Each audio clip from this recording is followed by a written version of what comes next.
things that I wish I knew before I studied in DLSU Senior High School, Rant Edition. Number 1, walang uniform. Kung gusto ko mong umawara or fashionista ka, that's good for you. Pero sa akin, na walang maayos or magandang damit, I had to buy some nung una. Tapos na-repeat yung mga outfit ko ng ilang beses.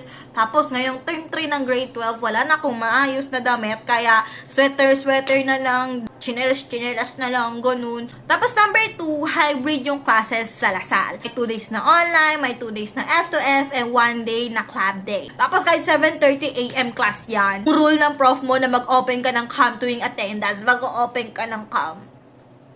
Number 3, speaking of online classes, a lot of assignments sa Lasal, digitalized na. Ipapasa mo sila online through Canvas. Alam ko nung term 1, I missed an assignment, tapos na-close yung assignments tab. Tapos umiyak ako sa harap ni Jesus, kasi may prayer room sa dorm namin.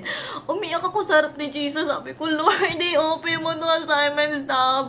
Umiyak ako noon, kasi if hindi ko yung napasa, hatakin nun yung grade ko, tapos mawalan ako ng scholarship, tapos magpapakamatay ako. Number 4, yung club culture sa Lasal, super serious. Basin school clubs. Apply ka, tapos interviewing ka, tapos may skills test. Hindi ko alam na pwede ka pala ma-reject doon. Na-reject ako doon. Kasi nanonood ako ng mga anime, tapos hinahatak lang sila doon ng mga kaibigan nila para sumali sa clubs. Hindi ko alam na ganun pala ka-serious yung clubs. Tapos number 5, absences matter a lot more. If absent ka kasi may sakit ka, may appointment ka sa doktor mo, or may pupuntahan ka, or tinatamad ka, kailangan mo mag-file. Kasi if hindi ka nag-file ng 3 times, tapos absent ka, pwede ka ma-warningan ng discipline office. And number 6, research. Lasal is a research institution. As soon as tumungtong ka sa school na yun, magiging researcher ka talaga. Nung term 3 ng grade 11, we submitted the proposal. Tapos buong grade 12, we pursued that.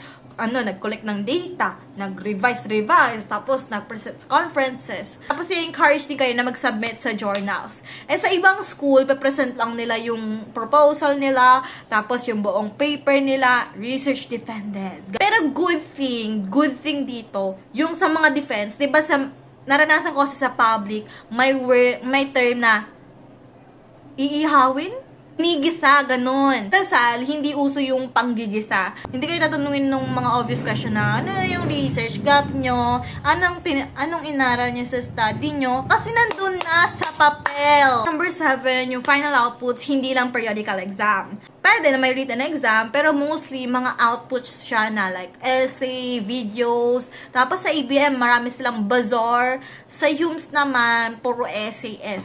And number 8, lastly, yung mga professor, less hands-on na sila. Nag-a-announce pa rin sila na ganito yung gagawin niya, ganito yung mga deadline natin, ito kailangan nyo itong gawin, shoutout sa'yo, may missing assignment ka, ganun. Pero yung mga activity, hindi na nila kayo papagawin like on the spot, ganun. Kunwari may assignment, expected sa'yo na gagawin mo yun during the asynchronous time. Mga online, F2F, mostly para talaga sila sa mga lectures or discussions. Yun lang. Tapos na yung rant ko. Bye!